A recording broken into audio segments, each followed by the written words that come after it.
সাহিত্যিক আমার মতো মোটা সোটা মেয়েদের নায়িকা করে গল্প লেখেন না। যেন ফিগার সর্বস্ব সুন্দরী ছাড়া পৃথিবীতে আর কিচ্ছু নেই।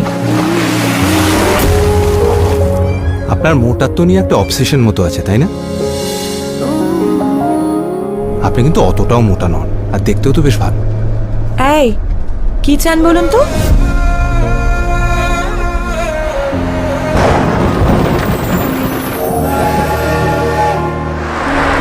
আমি তো চলে যাচ্ছি।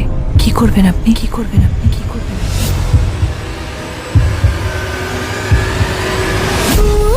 বাবলি, বাবলি।